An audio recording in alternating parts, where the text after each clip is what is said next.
नमस्कार बंधुगण समस्त को शुभ संध्या।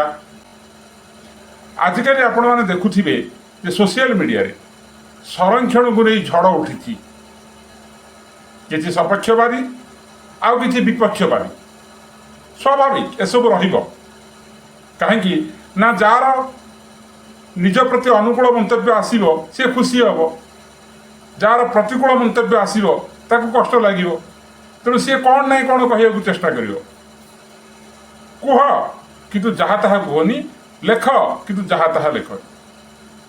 तेज ये संरक्षण उपरे मु किसी आलोचना करिया चाहूँ।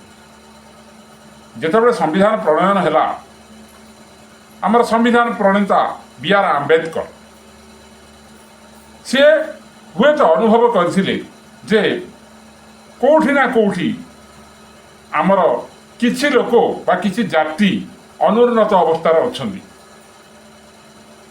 तेणु जो माने उच्च वर्गर स्वच्छल वर्गर से मानक बाद दे अनुन्नत लोक मानक किभଳି समाजर मुख्य स्रोत रे शामिल करा जाय परिबो सेथिपाई ए संरक्षण व्यवस्था लागू कले।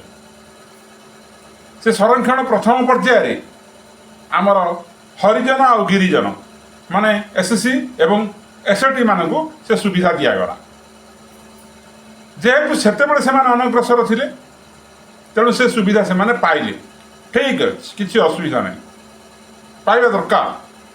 किंतु परवर्ती पर्याय कौन है ना जो राजनीतिक दल मान आगमन घटिला जो माने सरकार गठन कले से माने भोट पाइबा लालसारे मु कौन सी राजनीतिक दल को ये आक्षेप करी ना जो समय जो सरकार आसचंदी से माने चेष्टा करछंती कि आमको भोट मिलिबो काले जदि आमे कमे देबु बा संरक्षण व्यवस्था को उठे देबु ताहाले कुआडे आम सरकार हारी जीवो।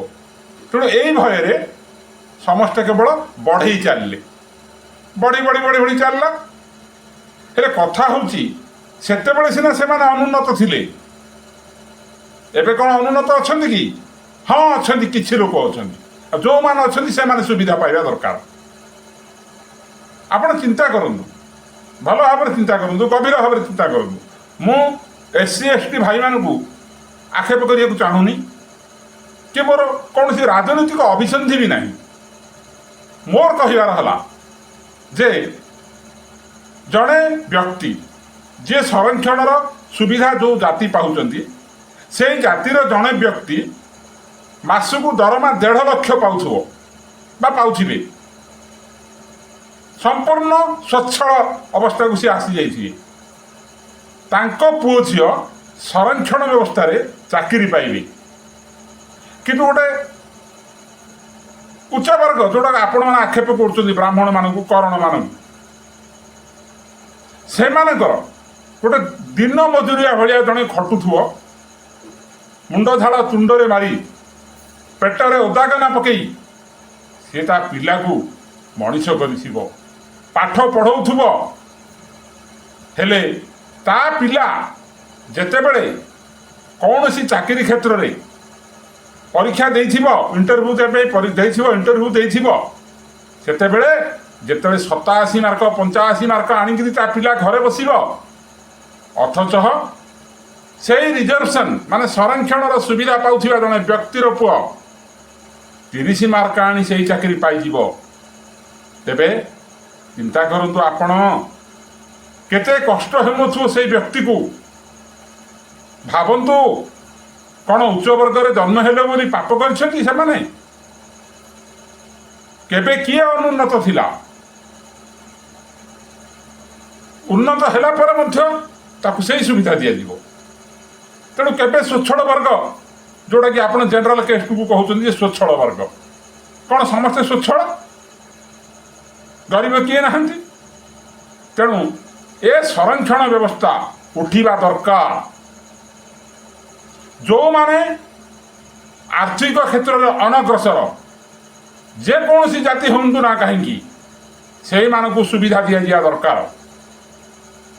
किसी लोक कहते जे ईडब्ल्यूएस अच्छी हाँ ईडब्ल्यूएस अच्छी तुम ईडब्ल्यूएस लागू होनी वार्षिक 8 लाख रु कम टंका पाउथिबा परिवार ईडब्ल्यूएस रे सामिल हेबे जदि साधारण वर्ग ये नियमटा अच्छी सेमिति SC ST ପାଇଁ ମଧ୍ୟ ଲାଗୁ ହଉ। ଯେଉଁମାନଙ୍କର 8 ଲକ୍ଷରୁ କମ୍ ଦରମା ପରିବାରରୁ ଆସୁଛି ବା ଆୟ କମ୍ ଆସୁଛି 8 ଲକ୍ଷରୁ, ସେଇମାନଙ୍କର ପିଲାମାନଙ୍କୁ ସୁବିଧା ଦିଆଯାଉ। ଆମର କହିବାର କିଛି ନାହିଁ କି ଆପତ୍ତି କରିବାର କିଛି ନାହିଁ। ତେଣୁ ସରକାର ବା ଯେକୌଣସି ରାଜନୈତିକ ଦଳ ଏ କଥାଟା ଭଲ ଭାବେ ଚିନ୍ତା କରନ୍ତୁ ଯେ କେବେ କିଏ 100 ବର୍ଷ ତଳେ ଆଗକୁ ବଢ଼ିଥିଲା, କିଏ ପଛକୁ ଯାଇଥିଲା, କିଏ ଉନ୍ନତ ଅବସ୍ଥାରେ ଥିଲା, କିଏ ଅନୁନ୍ନତ ଅବସ୍ଥାରେ ଥିଲା। ହେଲେ ବର୍ତ୍ତମାନକୁ ଦେଖନ୍ତୁ। ବର୍ତ୍ତମାନ କିଏ ସ୍ୱଚ୍ଛଳ ବର୍ଗ ସେ କଥା ଚିନ୍ତା କରନ୍ତୁ। ଯିଏ ସ୍ୱଚ୍ଛଳ ହେଇସାରିଛି ତାକୁ ବାଦ ଦିଅନ୍ତୁ। ଯିଏ ଅନଗ୍ରସର ଆର୍ଥିକ କ୍ଷେତ୍ରରେ ତାକୁ ସହଯୋଗ କରନ୍ତୁ। ଅଯଥାରେ ବାଦ ବିବାଦ ଘେରକୁ ଯାଆନ୍ତୁ ନାହିଁ। ନମସ୍କାର।